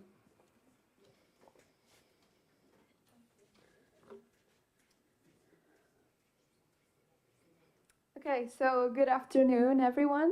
My name is Islem Ben ABDELAZIZ, and I am a professor of English language, literature, and civilization at the University of Monastir. And thank you for adopting me for today. I'm very pleased to be here amongst you, and huge thanks for the opportunity. Without further ado, let's get straight into it. I want you all to take a look at this picture. This photograph, I'm sure you've all seen it at some point in your lives. It is dubbed by the internet as the most intelligent photo ever taken. It dates back to 1927, and 17 out of the 28 people you see here were or eventually became Nobel Prize winners. So the photo basically reeks ingenious. The most interesting part for us, though, is that only 35% of the scientific work conducted by all of these geniuses was written or published in English. Einstein's first influential papers were written in German. Marie Curie's most influential papers were written in French, etc. Don't get me wrong, 35% is still a great percentage.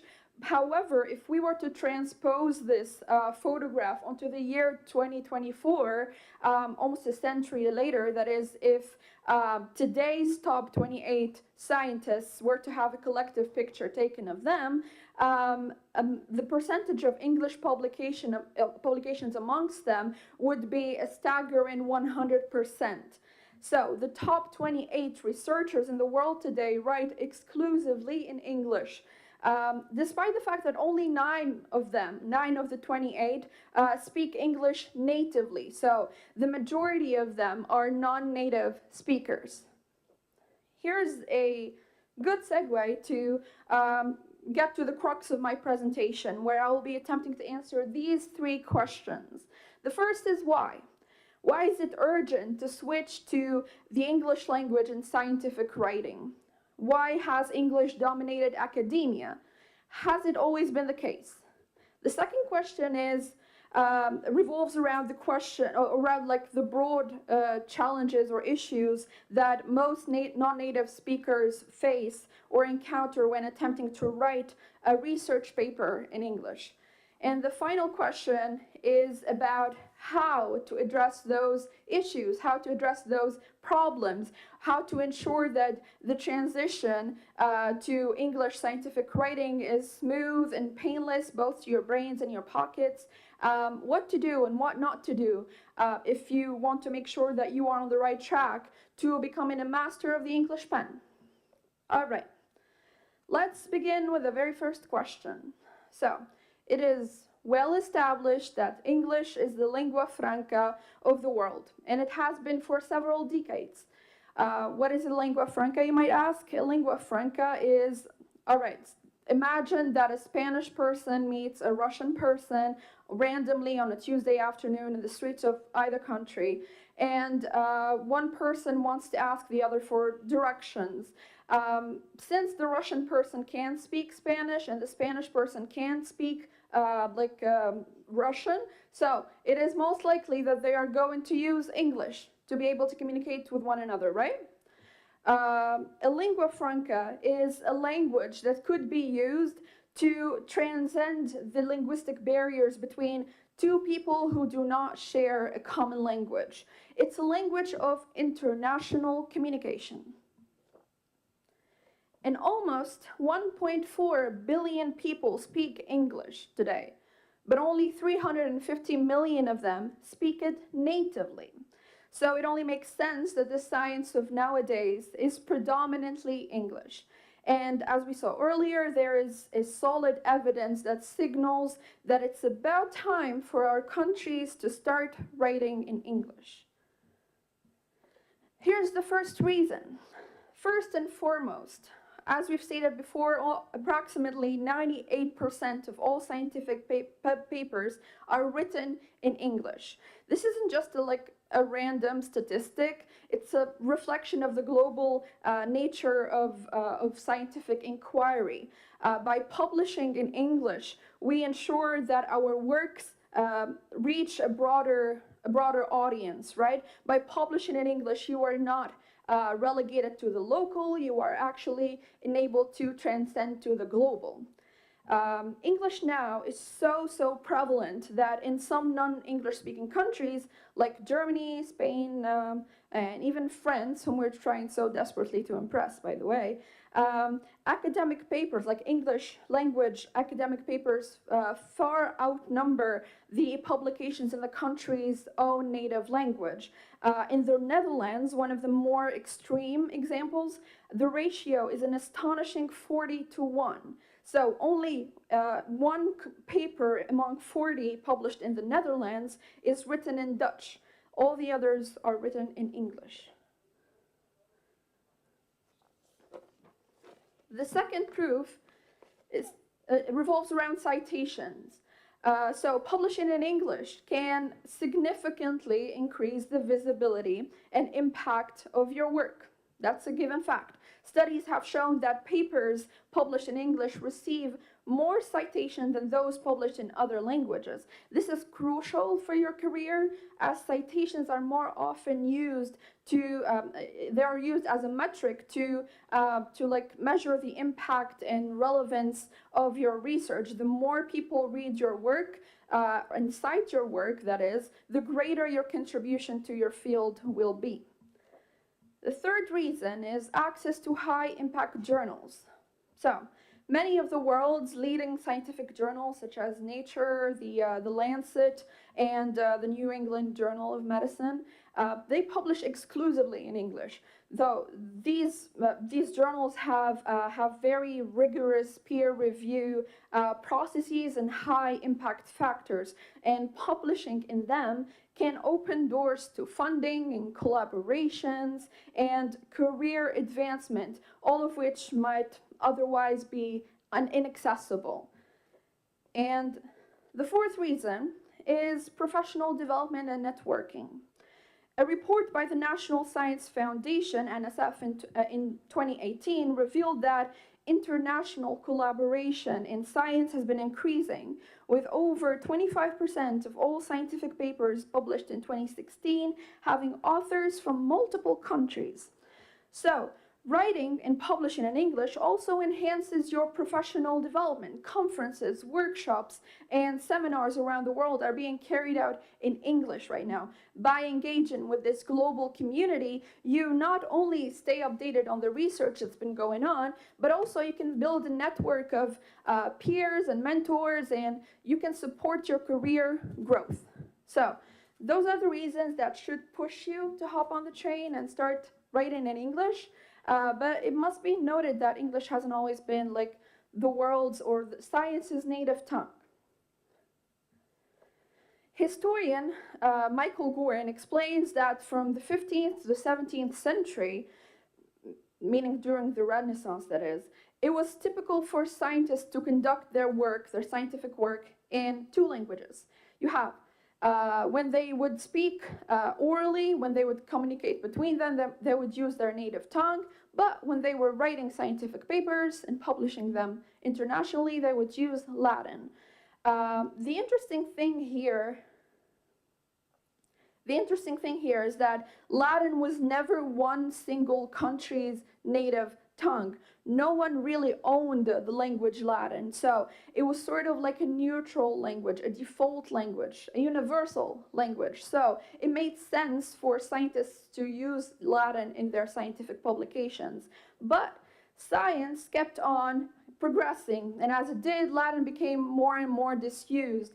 Why? Because the world order isn't really static. It's constantly changing. There are winners and losers, and you want to bet that history as well as science are written by those who have the upper hand, after all.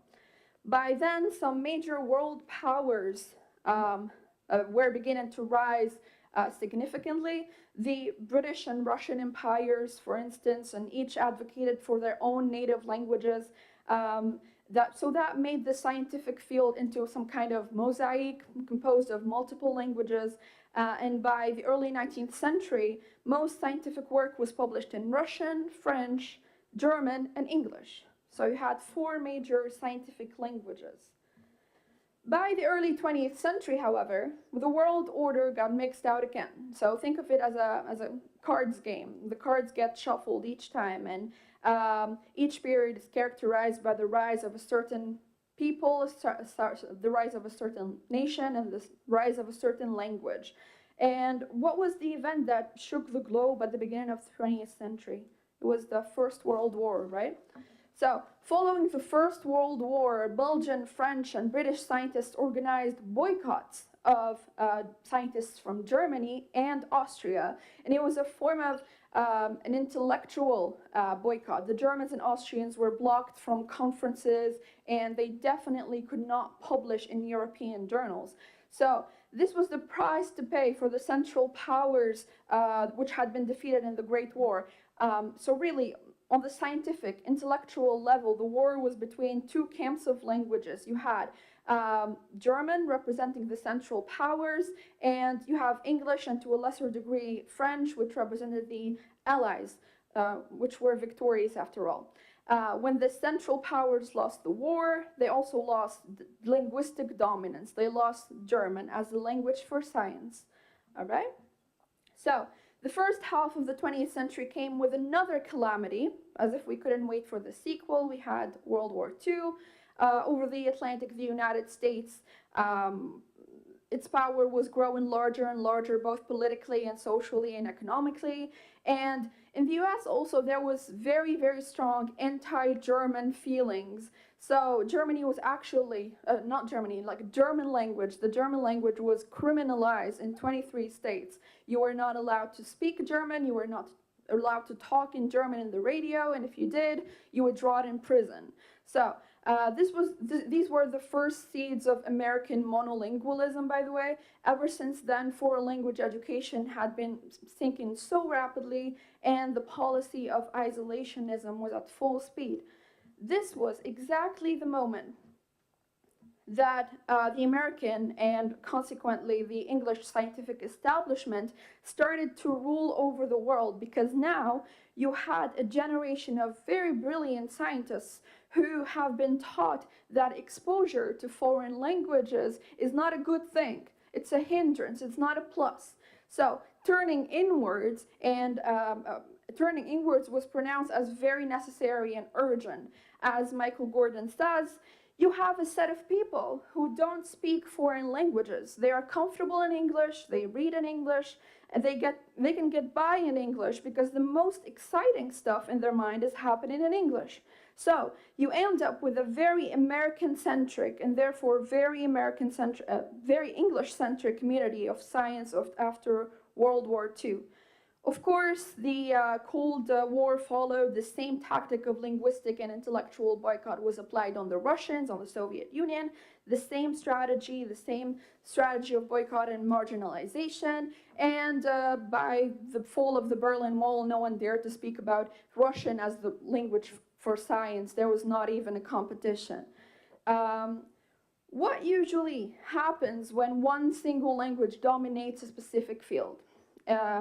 So what happens is that the scientific vocabularies of many languages begin to fail to keep up with the new words and the new developments and new discoveries in the field. So in Arabic, for instance, we don't really have an accurate translation for the word chromosome, which is chromosomet, yes, and quarks as well. So we just rely on transliteration, not translations. So efforts to find equal words in the languages other than language were very few. Non-English science was turning lazy. So in a paper published in 2007, Joe Lobianco described this phenomenon as domain collapse. This is when a language stops trying to catch up to changes in a given field, science for instance, leading it to eventually stop being an effective means of communication altogether. The English language now has dominance, and I can assure you that it's going to stay this way for a lot of decades to come, even if by some chance the Anglophone powers like lose political might. For some reason, English would still reign supreme no matter what. That's a fact, so we should be dealing with this fact properly. What are the most frequent challenges that non-native speakers face when attempting to conduct and publish research in the English language? The most common challenge is pretty straightforward. It relates to grammar, syntax, and vocabulary. It basically relates to words, specific words, not the language itself. So let's start with grammar, syntax, and vocabulary. Grammar. This issue relates both to reading and writing papers. Many non-native scholars face problems with the readability of the scholarly texts before even getting to talk about problems of writability. The first problem is tense consistency. Most native researchers might struggle with maintaining consistent tenses. They would shift between tenses, sometimes in the very same sentence. So, for example, they would write something like, the experiment is conducted in a controlled environment. Then they would switch the tense, and they would use the past tense instead of the present. So they would say, and then they showed significant results. The correct way is to put this is the experiment was conducted in a controlled environment and showed significant results. So you need to keep the parallelism going. The second mistake, the second issue is about article usage.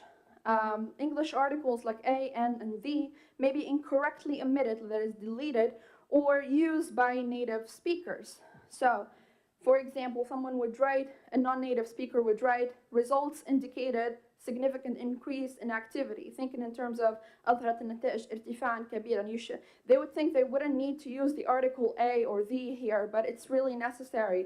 The correct way of putting it would be, the results indicated a significant increase in activity. The third problem is with prepositions. So prepositions can be challenging because their usage often doesn't translate directly from other languages.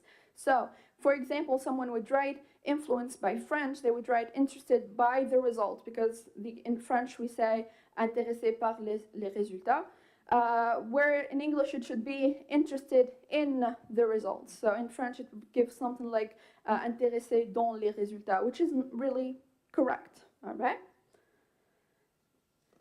The second problem, the second group of problems relate to syntax. Here we have sentence structure problems where the structure of sentences in English can differ significantly from other languages, leading to very awkward, very weird, very strange compositions in sentences.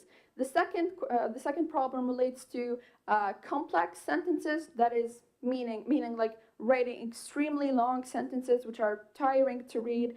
And the third problem relates to word order. So different languages have different word orders, how to order the words, which can lead to confusing sentence construction in English. For example, I put this one example here. There's even a natural order for adjectives.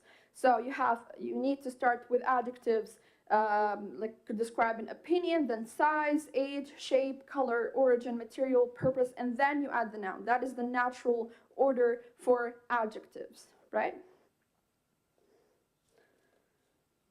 Finally, in vocabulary, of course, the problem resides mainly in technical terminology. Scientific English has vast and specialized vocabulary that non-native speakers may not even be familiar with. So when you use, for example, poisonous instead of toxic in a scientific context, this can change nuances, right? The second type of mistake is mistakes that happen with synonyms and nuances. So choosing the right synonym can be very difficult in English. So many English words have very subtle, very little differences in meaning and connotation. For example, when you use get instead of obtain, or a lot of instead of considerable, etc. All right? And the third problem in the category of vocabulary problems is false cognates. So words that look similar in English and another language but have very different meanings, which can be very misleading. For example, the word in French, actuellement, in English it means currently and not actually, all right? This has it has a very distinct meaning. Fourth are cultural differences. You have problems of directness and indirectness. So in some Eastern cultures, they often prefer indirect or nuanced languages, while English scientific writing prefers being very direct, very to the point, very straightforward, and they view hedging, that is like the use of maybe, perhaps, etc., as insecurity. So a researcher from a culture that values indirect communication might write, it is possible that the results suggest a potential trend towards an increase, instead of the more direct and more scientifically probable, the results show, it is very sure, very certain, the results show an increasing trend. The second issue has to do with voice. Some cultures may prefer the use of the passive voice, while English scientific writing typically encourages the active voice for clarity. So, for example, writing the experiment was conducted by a group of researchers. This is wrong in English scientific writing. Use instead, a group of researchers conducted the experiment, all right? This is the active voice. And finally, you have issues of plagiarism and attribution.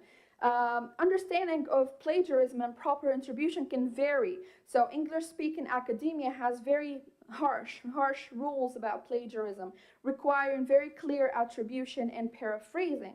And unintentional plagiarism for lack of familiarity or lack of knowing how to cite properly can be very detrimental to your work. Right?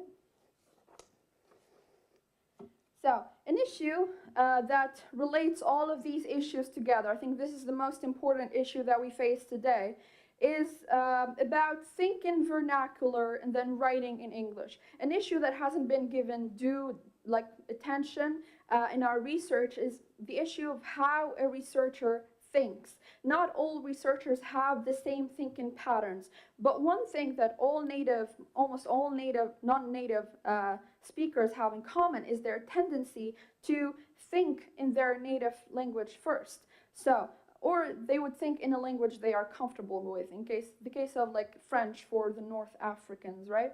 So they would first think in their native language, their native tongue, but then they would do the translation in English. This is particularly a large problem when the native language has a very different, very distinct syntax and grammar from English. So to the researcher, when they do the translation, often using AI or whatever, they would think it makes perfect sense. It's so sensical. But to the English or the American reviewer, it makes no sense at all. It's not readable at all. It's not even comprehensible.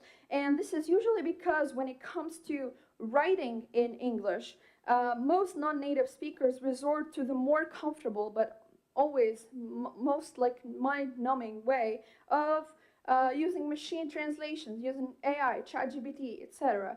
So many non-native researchers opt for artificial intelligence to merely translate their work from the language they are comfortable in to English. So they first do the thinking and then they write the paper in the language they are comfortable with, and then they run it through an AI tool that promises them efficiency and accuracy. But here are the problems of using AI so blindly. Let's start with problem number one, context and ambiguity. One of the biggest challenges that AI faces in translation is understanding context and ambiguity in languages. Words can have different meanings depending on the context in which they are used. Humans can understand these differences quite simply, very straightforwardly, but AI often struggles to do that. Problem number two is the loss of tone and style.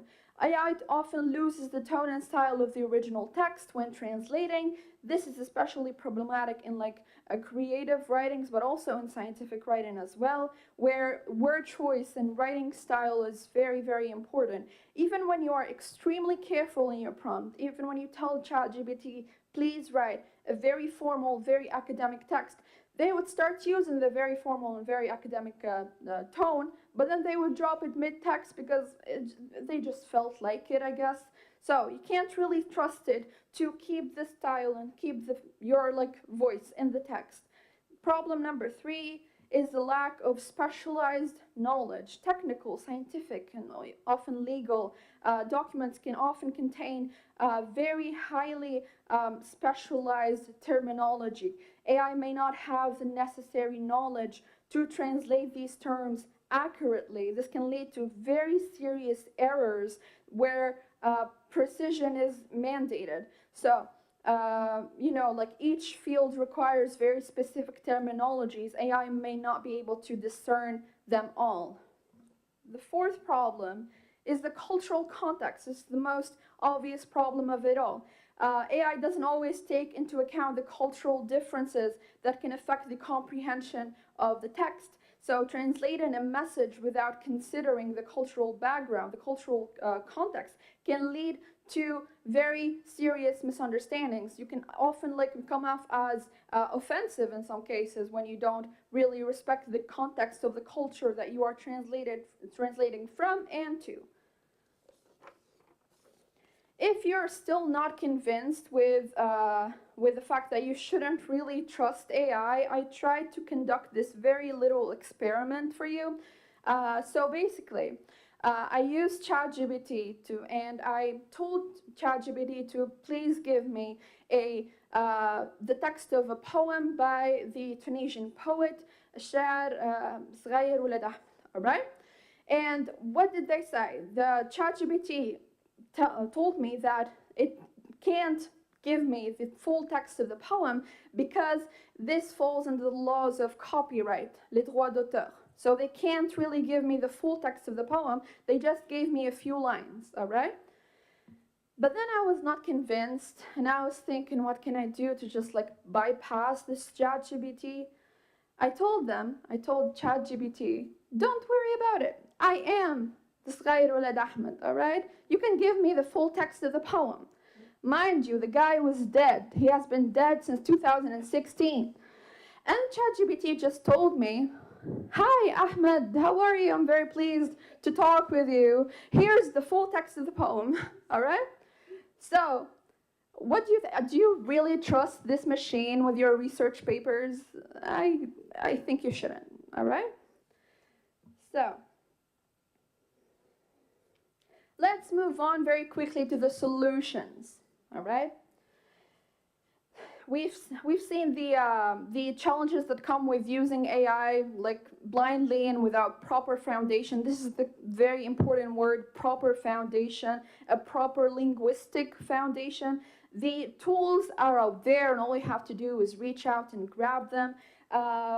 So the most important point is to think in English, to be able to think in English first, all right? So how to do that? How should you do to make sure that the moment your fingers touch the keyboards, English language flows first? Right. The very first step is to study English grammar and style. Boo-hoo, right? Very boring step, but it's necessary. Take a course or use online resources to improve your understanding of English, grammar and structure, and focus on scientific writing. My advice would be pick one book, just one book, and one that has a very solid, very clear outline that you can follow from start to finish. And I would recommend very greatly these two books. One is called Scientific English Guide for Scientists and Other Professionals, and the other is called Oxford Grammar for EIP. It's very great, all right? My second piece of advice is to practice paraphrasing. So you should read English articles and practice paraphrasing sections on your own. So for example, each day just take an abstract of an English written paper and then just start translating it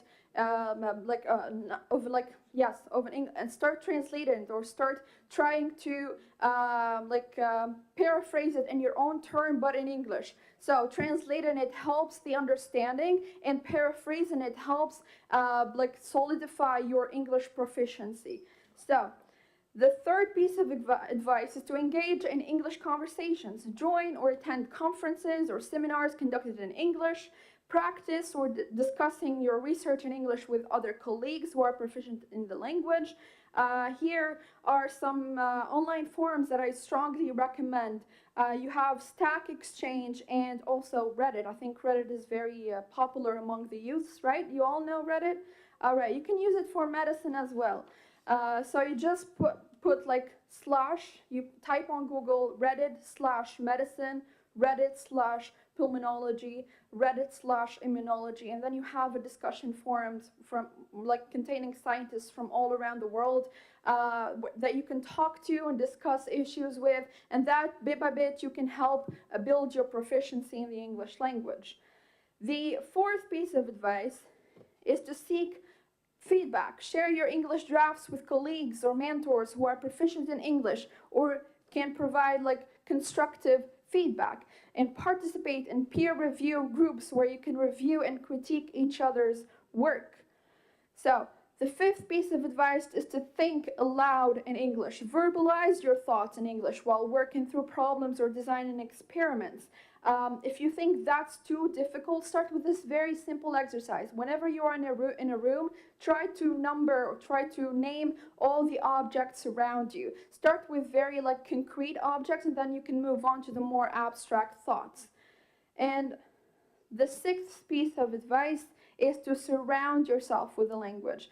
Language immersion is very, very important. Regularly read scientific papers in English, but if that feels like such a chore, if you're not really a fan of reading, which you should be, watch movies or TV series pertaining to your field. You're bound to pick up on some vocabulary. You have like endless medical dramas. You have Grey's Anatomy, The Good Doctor, House, etc. But you also have movies. You have Awakening, Concussion, Patch Adams. All of these are very great medical movies that you can watch, especially for the youths. Another way you can surround yourself with the languages by listening to podcasts. This is a very underrated means of entertainment.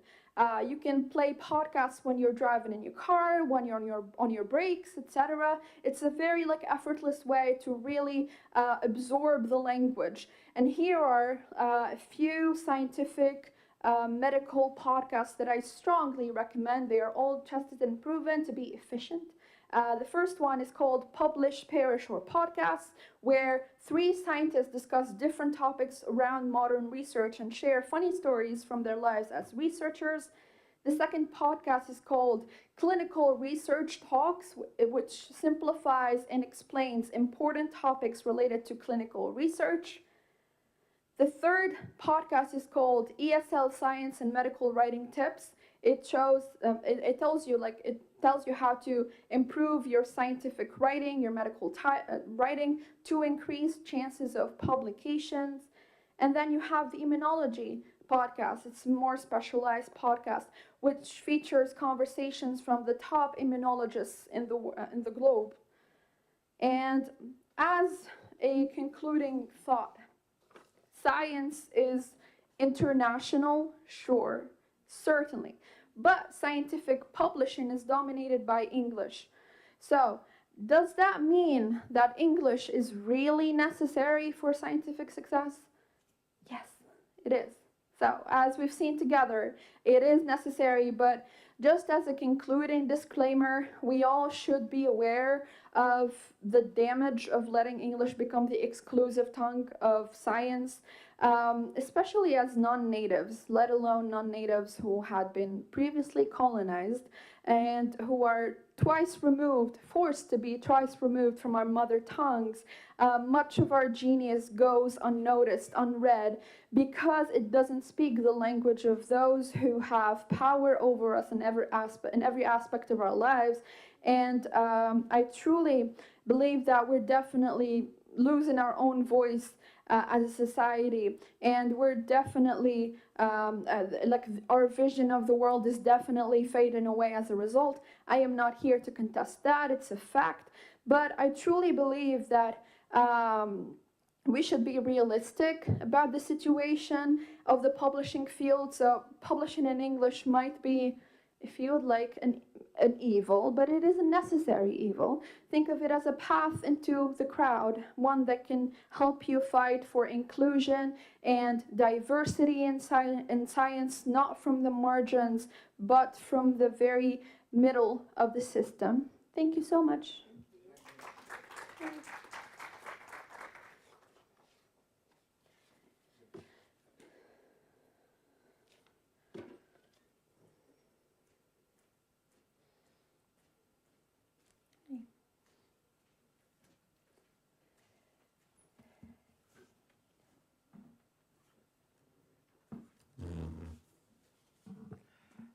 Merci mademoiselle ABDELAZIZ. Bon, je ne vais pas tenter de parler en anglais parce que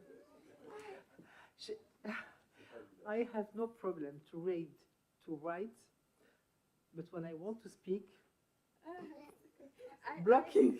I am the exact same thing, but with French. All right? So I ask the audience for questions. It was so perfect, right? High five. Oui. So I think I related more with the youth because we, English and the internet, we have like a very great understanding of the language. So Y a pas.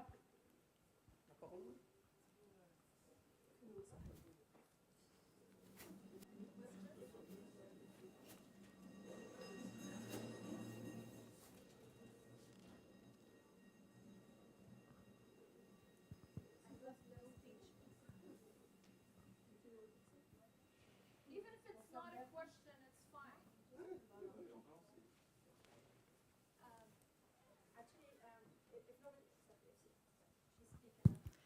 Thank you very much. I will not ask my question in English, but in French, because I'm from a French-speaking country. Merci beaucoup, mademoiselle. Moi, c'est professeur Indou Demli, je suis pédiatre Albert Royer. Je pose ma question en français. Je ne la pose pas, mais j'ai fait une contribution. Tout à l'heure, on parlait du challenge des chercheurs dans nos pays africains, parce qu'il y a un problème de mentoring, il y a un problème de coaching. Et le troisième problème que j'ai identifié, c'est le problème de la langue de communication. Parce que nous sommes nés avec des langues nationales. Nous avons grandi dans ces langues nationales. Nous sommes partis à l'école, nous avons fait l'école.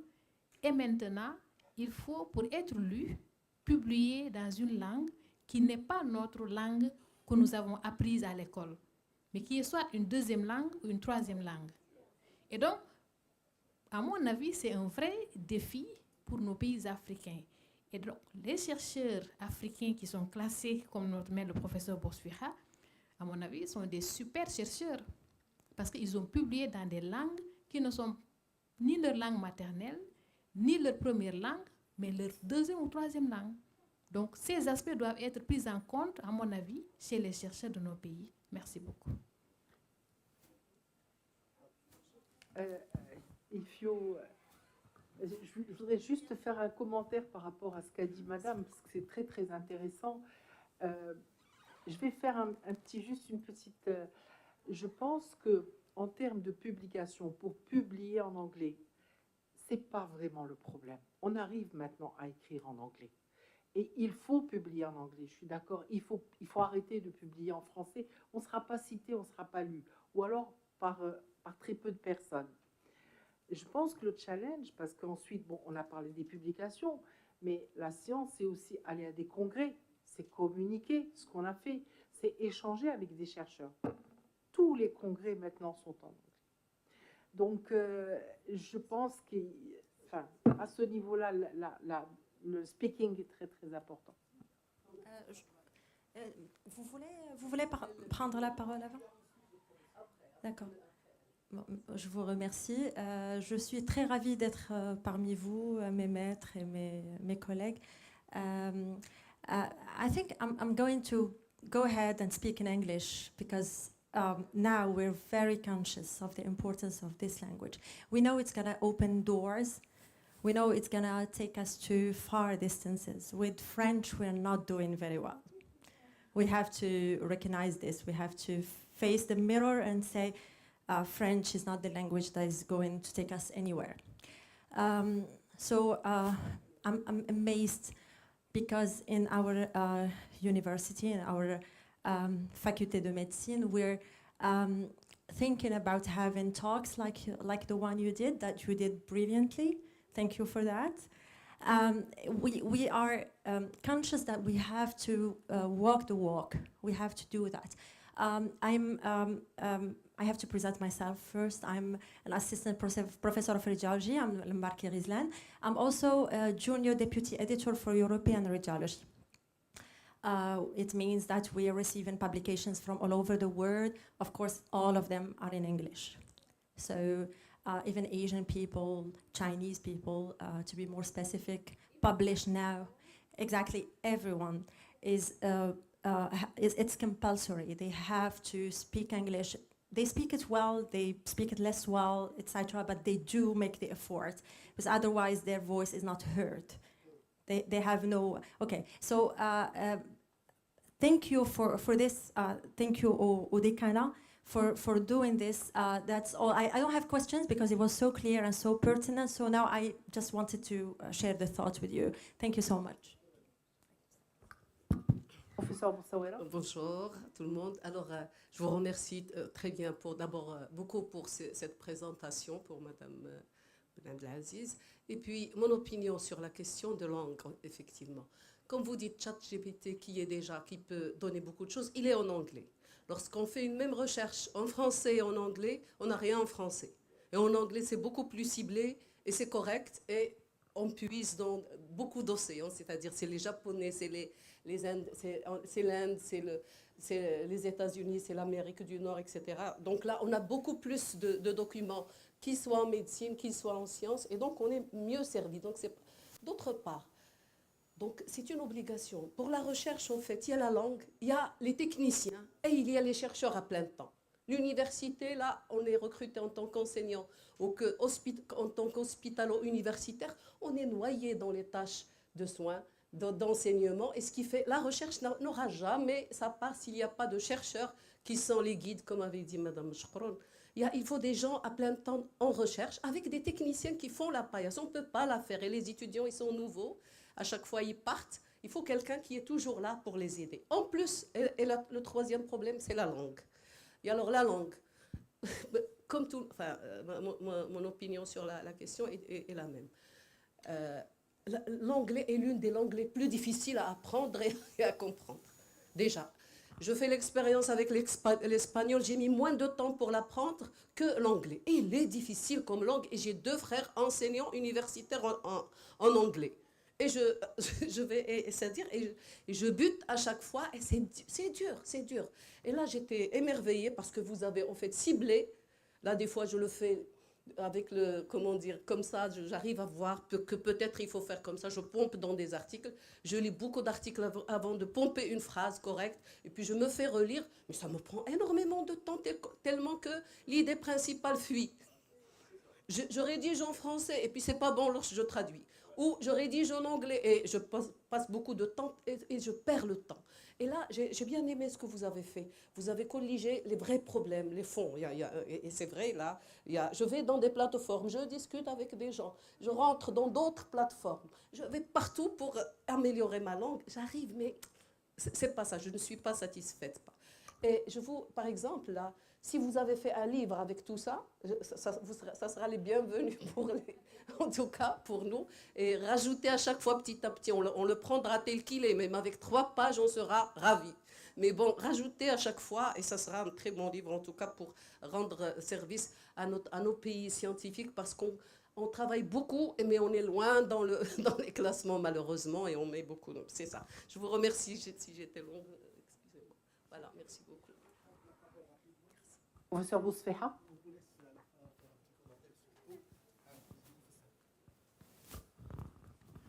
On attend le livre, hein.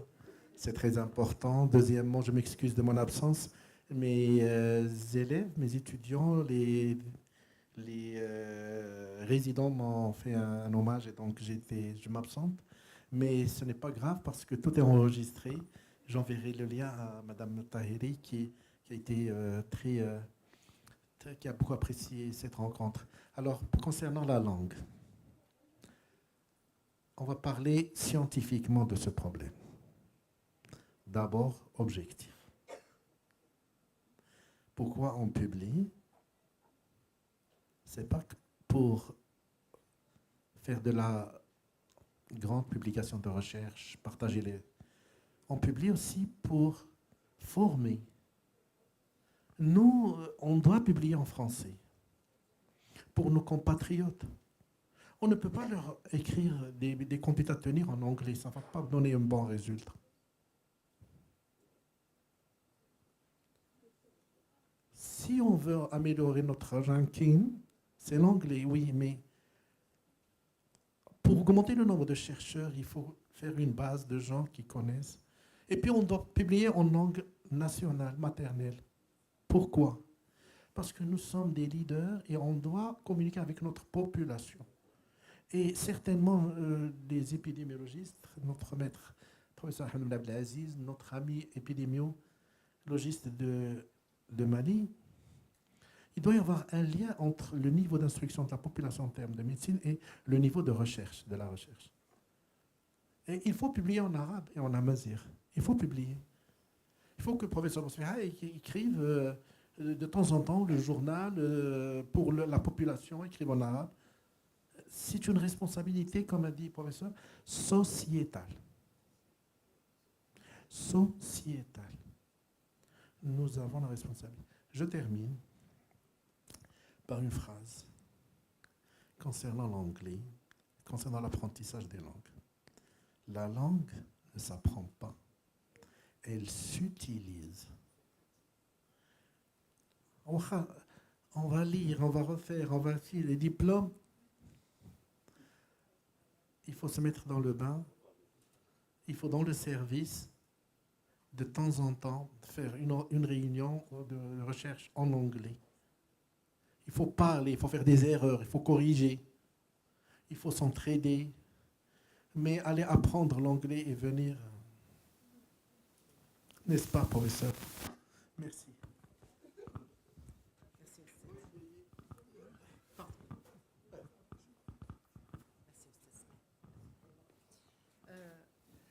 Je pense que je vais quand même laisser à Mme Abdelaziz un petit mot.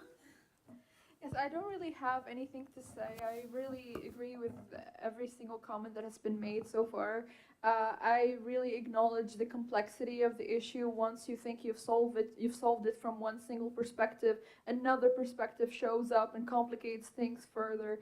I am sure that we can all do more on every single aspect of the issue. We can always make more effort. It's very true that you can't just learn a language by reading a book. You need to immerse yourself in the language. You need to have it be around you. You need to have it be all that you consume for a very long time. So this is why I've mentioned podcasts. Sure, you can't really interact with like podcasts, and it is also very true that you can't really learn a language if you don't practice it on a daily. But it's still something to be done. It's still something that we can afford to do, because they say that one of the best ways to learn language is to just like travel to the languages country. If you want to learn English, travel to England or the United States and just like get lost in those streets and have like people talk to you. But we can't afford it. Travel is expensive. So how do we make the most out of the very few resources that we have today? How you have the internet, you can like join discussion forums. You can like have even like simulations. There are many apps that I can recommend if you want to talk to me later on, where you can actually interact with foreign speakers. You can actually do some efforts to try and practice the language from the comfort of your own home. When there's a will, there's a way. It's not supposed to be easy. It's supposed to be difficult. You just have to soldier through it. You just have to push through it. And the solution is right there. You can get better little by little, and eventually you will master the English pen if you want to. So that's all. Thank you. Merci beaucoup, Madame Abdelaziz. Merci infiniment et merci à tous d'être là et d'avoir participé. C'était vraiment très riche. Et Inch'Allah, avec plaisir.